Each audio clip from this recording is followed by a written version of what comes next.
우리 인생에서 이루어지는 수많은 선택은 다른 한편으로는 거래이기도 합니다.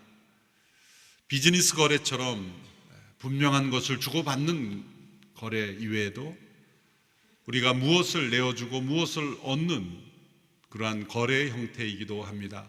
어떤 사람은 소중한 것을 내어놓고 더 소중한 것을 얻기도 하지만, 때로 어떤 사람들은 소중한 것을 내어놓고 가치 없는 것, 하찮은 것, 헛된 것을 얻기도 합니다. 구약의 전도서 저자는 인생의 의미를 알고자 노력했습니다. 자신이 가지고 있는 지혜와 지식을 내어놓고 그것을 통해서 의미를 탐구했습니다. 하늘 아래 이루어지는 모든 것들을 탐구했다고 했습니다. 이른바 과학적 탐구, 또 학문적 탐구라고 말할 수가 있습니다. 그렇지만 그런 해 아래 새 것이 없다는 것을 알게 되고, 또한 헛되다라는 고백을 합니다. 자신이 가진 권력과 재물로 많은 사업을 벌렸지만 그 성취감으로는 자기가 추구하는 의미를 만족할 수 없었습니다.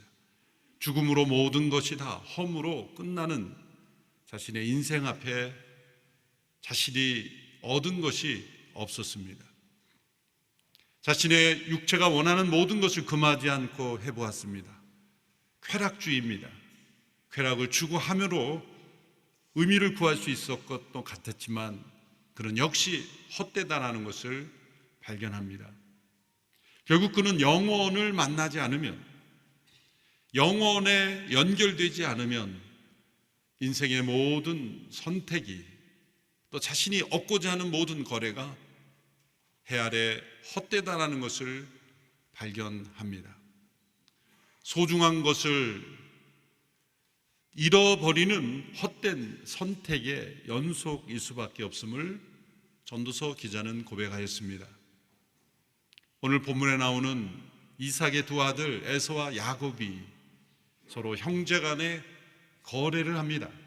그런데 그것이 하나님 없는, 영혼을 잃어버린, 소중한 것을 잃어버린 불행한 선택, 그리고 불행한 거래가 나타납니다. 왜 형제 간에 이러한 불행한 거래가 이루어졌을까? 오늘 본문에서는 그 두 자녀의 출생부터 성장 과정에 이르는 내용을 자세하게 기록하고 있습니다.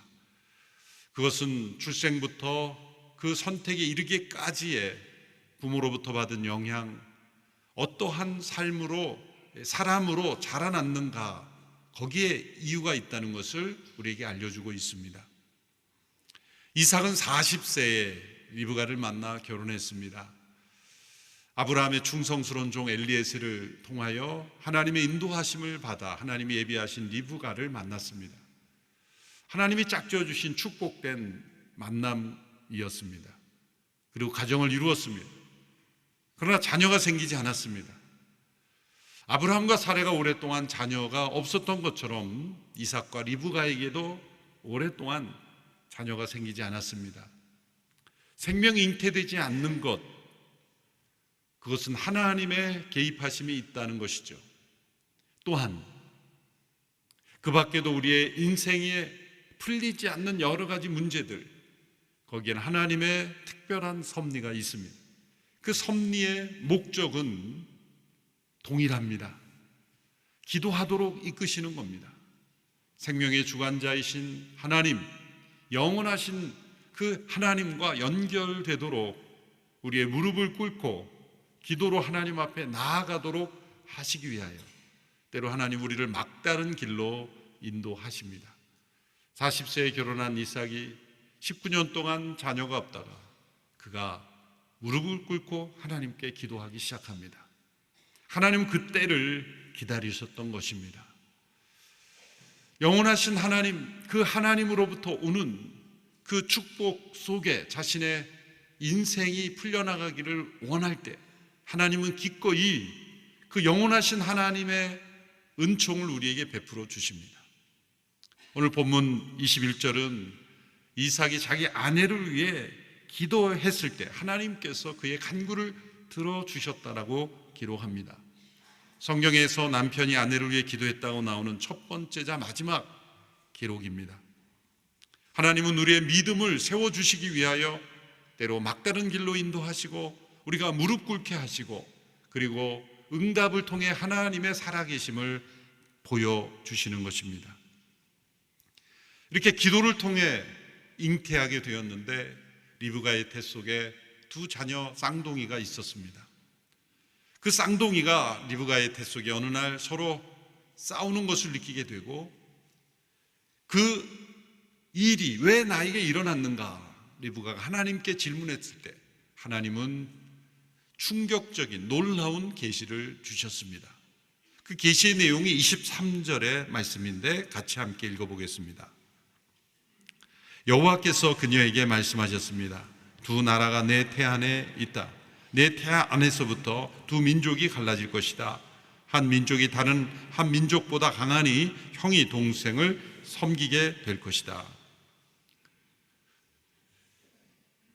두 자녀는 이제 각 나라와 민족을 형성하게 될 텐데 어느 한쪽이 더 강하게 되는데 강한 쪽이 동생이 될 것이며 형이 동생을 섬기게 될 것이다. 매우 충격적인 계시입니다. 오늘 이 시대에 누군가 이런 하나님으로부터 계시를 받았다면 그것도 오늘 이 시대도 충격일 겁니다. 형이 동생을 섬기게 된다는 것, 오늘 이 시대에 우리도 참 받아들이기 어려운 그러한 계시입니다. 그러나 세월을 거슬러 아브라함 시대, 이삭 그 시대에 고대 근동의 그 사람들의 세계관으로 거슬러 올라가면 이루 말할 수 없는 충격입니다. 장자의 권리가 누구보다도 강하게 인정받던 그 시대에 형이 동생을 섬긴다라는 파격적인 계시를 주신 것, 놀라운 계시입니다. 하나님은 왜 리브가에게 이런 계시를 주셨을까요? 왜 당시 사람들의 이 보편적인 개념을 깨트리면서 이런 충격적인 말씀을 하신 걸까요? 그것은 뱃속에 있는 에서가 무능한 인간이고 또 어리석은 인간이기 때문에, 그리고 야곱은 영리하고 똑똑한 사람이기 때문에 형이 동생을 섬기게 한다는 것이 아닙니다. 매우 중요한 의미가 있습니다. 아브라함과 그 후손들에게 주신 하나님의 계시는 종합적으로 판단해서 해석을 해야 합니다. 그 일을 해준 사람이 있습니다. 친절하게도 신약에서 사도 바울이 이 하나님의 충격적인 계시를 정확하게 해석했습니다. 그것은 장차 아브라함의 후손으로 오신 예수 그리스도 안에서 이 계시가, 이 충격적인 계시가 어떤 의미가 있는지를 잘 해석해 준 것입니다. 로마서 9장 10절에서 12절에 그 해석이 나와 있습니다. 우리 함께 읽어보겠습니다. 시작. 그뿐이 아닙니다. 리브가가 또한 우리 조상 이삭 한 사람으로 인해 임신했는데 그 자식들이 아직 태어나지도 않고 또 어떤 선이나 악을 행하기도 전에 택하심을 따라 되는 하나님의 뜻이 행위로 인하지 않고 오직 부르시는 분으로 인해 서게 하시려고 리브가에게 말씀하시기를 큰 자가 어린 자를 섬길 것이다 라고 하셨습니다. 이것은 두 자녀가 아직 태중에 있을 때 태어나지도 않았기에 어떤 선이나 어떤 악이나 유능이나 무능이나 어떠한 행위도 하지 않았을 때 하나님께서 이런 계시를 주신 것, 더군다나 인간의 그 당시 사람들의 통념을 깨트리는 이런 질서를 말씀하신 것은 하나님의 선택과 부르심이 인간의 어떤 조건, 상황, 능력, 재능과 상관없이 오직 하나님의 주권과 은혜로 이루어진다는 것을 미리 알려주시기 위해서 이런 계시를 주셨다는 겁니다. 이것은 장차 오실 예수 그리스도 안에서 우리를 택하여 부르시고 구원하시는 그 부르심이 우리 인간에게 어떠한 조건, 우리 안에 있는 어떤 자질, 능력, 우리의 심지어 어떤 반응, 그것과 상관없이 하나님의 주권적인 은혜로운 선택과 부르심으로 우리가 구원받는다는 것, 그것을 우리에게 알려주시기 위함입니다. 여러분 가운데 내가 예수님 믿고 믿음의 생활하는 것이 그래도 나는 좀 분별력이 좀 더 있기 때문에 지금 예수 믿기로 결정했다라고 생각하면 오산입니다. 우리에게 있는 어떠한 판단력, 지혜, 능력, 성품, 그 어떤 것도 우리에게서 나오는 어떠한 요소가 하나님께서 그걸 보시고 택하시는 것이 아니라는 겁니다.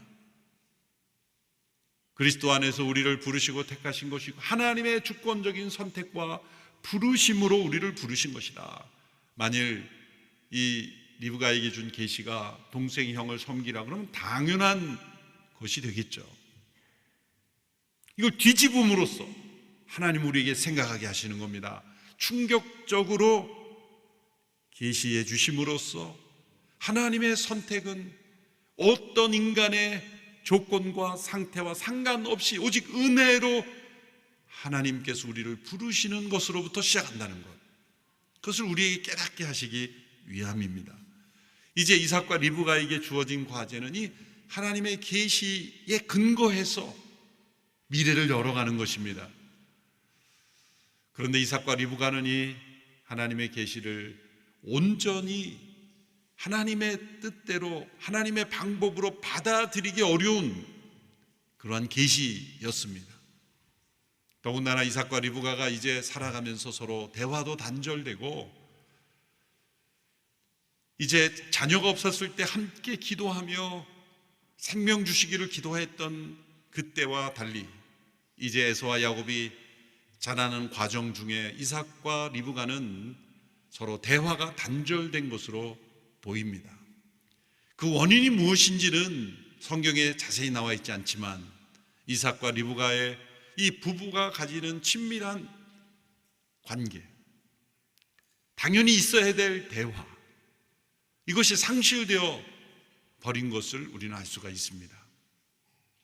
하나님의 약속을 받은 아브라함의 후손들에게도 이렇게 가정의 부부간의 대화가 단절될 수 있다는 것, 우리의 육신은 하나님의 부르심 가운데 있는 사람들에게도 언제든지 공격하며 덮치며 하나님의 뜻으로 세워진 가정조차도 사단은 끊임없이 공격하고 무너뜨리려 한다는 것을 우리는 주목해야 합니다. 이삭과 리브가가 에서와 야곱이 자라는 가운데 그들에게 어떤 영향력을 주었는가? 부부가 서로 관계가 단절되고 깨어진 상황 속에서 그것은 자녀에게 그대로 영향력이 주어진다는 것을 알려줍니다. 부부간의 단절된 관계는 반드시 그 자녀에게 영향을 줍니다. 어떤 형태로든 자녀는 그 영향 속에 자라갑니다. 그것이 오늘 본문 27절, 28절에 나타나 있습니다. 27절, 28절의 말씀을 보실까요? 시작. 그 아이들이 자라서 에서는 능숙한 사냥꾼으로 들판에 나다니는 사람이 됐습니다. 야곱은 조용한 사람이어서 장막에 머물러 있었습니다. 이삭은 사냥한 고기를 좋아했기 때문에 에서를 사랑했고 리브가는 야곱을 사랑했습니다. 이삭은 에서를 사랑했고 리브가는 야곱을 사랑했다. 이것이 부모가 자녀를 사랑하는 건전한 의미의 사랑이라면 아무 문제가 없었겠죠. 그러나 본문의 맥락을 통해서 보면 이삭의 야곱에 대한 에서에 대한 이삭의 사랑은 편애였고 또한 야곱에 대한 리브가의 사랑도 편애였다는 걸 알 수가 있습니다. 아버지는 첫째 아들을 그리고 엄마는 둘째 아들을 사랑하되 부부가 서로가 나누어야 될 부부로서 부부 배우자로부터 얻어야 되는 친밀함을 자녀를 통해 얻으려고 할 때 매우 심각한 가정 해체가 이루어집니다. 배우자로서 얻어야 하는 친밀함이 상실될 때는 그것이 자녀에게서 얻고자 하는 것이죠. 어떤 자녀이든지. 그렇게 될 때 그 자녀는 올바르지 않은 사랑 속에 자라게 되는데 바로 그것이 이삭의 가정에서 나타난 문제입니다. 아버지 이삭의 사랑을 받고 난 에서는 사냥꾼이 되었다. 들에 나다니는 사람이 되었다. 나다닌다라는 표현이 참 번역을 잘하는 것 같은데, 그것은 매우 치우친, 지나치게 야성적인, 더 나아가면 충동적인, 본능적인 그러한 사람으로 치우쳤다는 것이고, 어머니의 사랑을 집중적으로 받은 야곱은 조용한 사람의 집안에 머물길 좋아했다는, 이것도 치우친 면이죠. 여기서 조용하다는 것은 성품이 차분하다는 그런 의미보다는 원문의 의미를 보면 다른 것은 교활하다, 자기가 원하는 건 키웠고 얻고자 하는, 말이 별로 없지만 무서운 간사함과 교활함이 있는 그러한 성품이라는 것을 말하고 있습니다. 근데 이삭이 왜 에서를 사랑했는지 오늘 본문은 흥미롭게 이렇게 설명하고 있습니다. 이삭은 사냥한 고기를 좋아함으로 에서를 사랑하였다. 그러므로 이삭은 에서를 사랑한 게 아니라 고기를 사랑한 겁니다.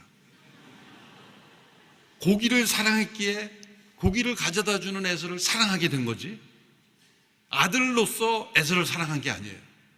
아들이 자기를 위해서 행해오는 어떤 것 때문에 아들을 사랑했기에 에서는 그 아버지의 사랑을 계속 받고자 계속 들로 사냥하러 다닌 거죠. 어린 시절에 부모가 무엇을 격려해주고 칭찬해주는가에 따라 자녀는 더 그쪽이 강화될 수밖에 없는 겁니다. 에서는 아버지의 인정을 받고자 계속 사냥으로 집중했던 거예요. 야곱은 또 한편으로 어머니의 사랑을 집중으로 받으면서 소위 요즘 언어로 표현하면 마마보이 혹은 마더 컴플렉스, 어머니의 품 안에 자기가 중심이 되므로 지극히 이기적인 인간으로 성장했고, 자기가 원하는 건 수단과 방법을 가리지 않고 가져야만 하는 그러한 사람이 되었습니다. 발꿈치를 잡고 태어난, 에서의 발꿈치를 잡았다라는 그 본능이 점점 강화된 거죠.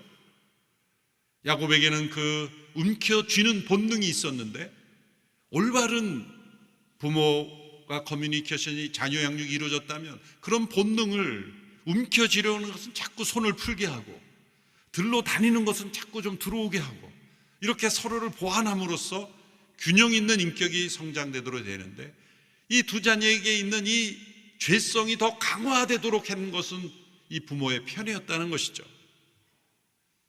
이삭은 고기 때문에 에서를 사랑했고, 그리고 리브가는 남편이 채워지지 않는 빈자리를 야곱으로 채우려 했던 그러한 모습, 그런 모습들이 이 가정에 일어남으로써 이삭의 가정은 요즘 언어로 엮이는 가정의 모습을 보여주고 있었습니다. 이러한 성장 과정 속에 이제 사건이 시작이 되죠. 그것은 형 에서가 사냥을 마치고 돌아올 때 배고픔을 참지 못하는 약점을 가지고 있는 에서를 아는 야곱이 형의 장자권을 빼앗아오기 위하여 죽을 만들고 있었습니다. 배고픈 형을 도와주기 위해, 섬기기 위해 죽을 만들었다면 얼마나 좋았겠습니까? 그러나 정반대였죠. 일종의 부비 트랩을 만든 겁니다. 부비라는 건 어리석은 바보란 뜻이고, 트랩은 올감이란 뜻이죠. 덫이란 뜻입니다. 바보들이 걸려드는 그러한 덫입니다. 사냥을 마치고 돌아온 에서는 배고픔을 참지 못했습니다. 죽을 만들고 있는 야곱에게 그 죽을 나에게 달라, 내가 지금 죽을 지경인데 그 죽을 나에게 달라 그랬을 때 야곱은 그 순간을 이용해서 장자권을 나에게 넘길 것을 거래로 제안합니다. 그것이 이 32절 33절의 말씀이죠. 말씀을 보시면 에서가 말했습니다. 내가 지금 죽을 지경인데 장자권이 내게 무슨 소용이냐. 그러자 야곱이 말했습니다. 오늘 당장 내게 맹세부터 하십시오. 에서가 맹세를 하고 야곱에게 장자권을 바랬습니다. 에서의 문제는 무엇입니까? 미래에 자신에게 주시는 그 축복을 이 즉각적인 충동으로 팔아넘긴 것입니다. 인내 없는 충동적인 거래에 자신의 소중한 것을 팔아버린 것입니다. 에서의 말을 보면 내가 지금 죽을 지경인데, 중독자에게서 나타나는 전형적인 말이죠. 에서가 이때 죽을 먹지 않으면 죽습니까? 몇 끼 안 먹어도 결코 죽지 않을 거예요. 그런데 이 배고픔을 참지 못하는 것, 지금 당장 이 배고픔이 해결되지 않으면 분노가 일어나고 죽을 것 같은 것, 이게 중독 현상이죠. 모든 중독자는 지금 당장 그것이 충족되지 않으면 죽을 것 같은 거예요. 알코올 중독, 성중독, 마약 중독,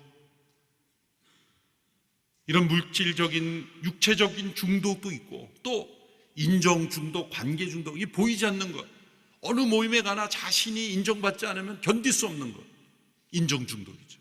스타의식, 이런 걸 포함해서 지금 당장 충족되지 않으면 견딜 수 없어 하는 이 중독성 있는 애서, 이러한 사람은 소중한 것을 소홀히 여기는 선택을 날마다 하는 가능성이 많습니다. 오늘 이 시대 뉴스에 나오는 수많은 사람들, 음주운전으로 사람들을 해치는 사람들, 폭력으로 사람들을 해치고, 다 에서와 같이 소중한 것을 하찮은 것으로 바꿔버리는, 허무한 것으로 바꿔버리는 인생의 거래를 하는 사람들입니다.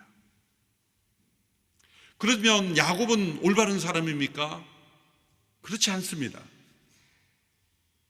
형제의 약점을 이용해서 자신이 원하는 것을 가로채는 간사함, 교활함입니다.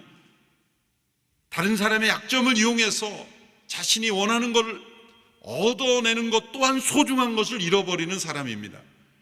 형제간의 소중한 우애, 우정, 가정의 행복, 다 소중한 것을 잃어버리는 거죠. 자기밖에 없는 인생입니다.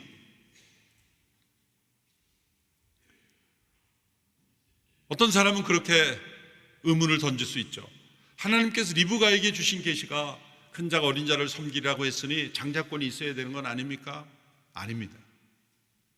하나님께 주신 계시는 장자권 같은 차원이 아닙니다. 장자권은 유산 좀 더 받는 거, 뭐 그런 권리이지만, 지금 하나님이 에서와 야곱에게 주신 계시는 이 장자권을 뛰어넘는 미래의 원대한 하나님의 비전에 속한 것이지, 장자권으로 재물 좀 더 얻는 이런 차원이 아닌 겁니다.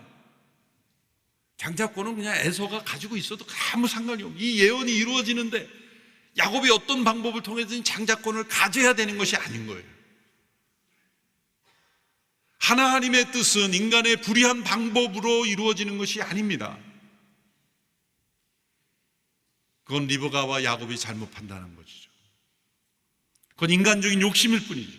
인내하지 못한 것뿐입니다. 하나님의 뜻을 자신의 부정한 방법으로 이루려고 한 것 또한 불순종인 것이죠. 가룟 유다가 예수님을 배반했다 그래서 누군가 구약의 친구의 배반이 이루어진다고 한다면 가룟 유다가 희생한 것 아니냐? 아닙니다. 가룟 유다의 죄는 가룟 유다의 죄고 야곱의 죄는 야곱의 죄인 것입니다. 이 거래에서 아무도 승자가 없는 것이죠. 에서는 에서대로, 야곱은 야곱대로, 이삭은 이삭대로, 리브가는 리브가대로, 이 가정이 모두 소중한 것을 잃어버리는 선택이 되어버린 것이죠. 지난주 이삭과 리브가가 이렇게 아름다운 만남을 했는데 벌써 이렇게 가정이 되었습니까? 참, 한 주 만에 가정이 이렇게 망가질 수 있다는 거죠. 우리가 이렇게 웃지만, 이렇게 건강하게 예배하지만 그 다음날 또 심각하게 부부싸움하는 가정 많이 있습니다. 가정 망가지는 거 일주일이면 충분합니다. 그처럼 우리의 가정이 하나님의 가정이 되기 얼마나 우리가 매일 순간 깨어 있어야 되는가. 이삭의 문제는 하나님의 계시의 소홀히 여김으로 불순종한 것이고, 리브가는 인내함이 없이 자신의 뜻이 앞서고 남편을 존중하지 않고 자신의 뜻대로 하려고 한 문제의 불순종입니다. 에서는 소중히 여겨야 될 미래의 축복을 하찮은 것으로 여기는 불순종을 한 것이고, 야곱은 그 어머니의 방식대로 자신의 뜻을 이루기 위해서 수단과 방법을 가리지 않는, 그런으로서 소중한 가정의 화목을 깨트리는 그러한 불순종을 보여준 것입니다. 모두가 다 패자입니다. 우리 인생의 선택이 이렇게 가정 안에서도 불행한 거래가 되지 않아야 합니다. 우리의 인생의 선택이 소중한 것을 잃어버리지 않아야 합니다. 변호사 하신 어느 장로님 얘기를 들어보니까 유산이 2천만 원 이상이면 다 싸운대요. 2천만 원 이하만 남겨야 안 싸웁니다. 소중한 것을 다 잃어버리는 거죠. 가정 간의 우애, 사랑, 축복, 하나님께서 그 가정을 통해서 흘러보내시는 그 축복을 우리가 잃어버리지 않는 그러한 성도들이 되기를 축원합니다. 사우스 아프리카의 한 흑인 주교가 한 컨퍼런스에서 이런 의미심장한 말을 하였습니다. 백인들이 아프리카에 올 때 그들은 성경을 가지고 있었고 우리는 땅을 가지고 있었다. 그런데 이제는 백인들은 땅을 가지고 있고 우리는 성경을 가지고 있다. 우리의 인생의 선택이 어떤 거래가 될 것인가? 소중한 것을 통해 더 소중한 것, 영원에 속한 그 가치를 계속해서 지켜가는 그런 인생의 발걸음이 되기를 주님의 이름으로 축원합니다. 기도하겠습니다. 살아계신 하나님 아버지, 소중한 것을 잃어버리는 인생의 발걸음이 되지 않도록 우리의 영혼을 지켜주시고 마음을 지켜주시옵소서. 우리의 가정이 하나님의 가정으로 든든히 서가게 하여 주시옵시고, 세상의 물질로 개인의 욕심으로 관계가 깨어지는 가정 되지 아니하도록 지켜주시옵소서. 예수님의 이름으로 기도하옵나이다. 아멘.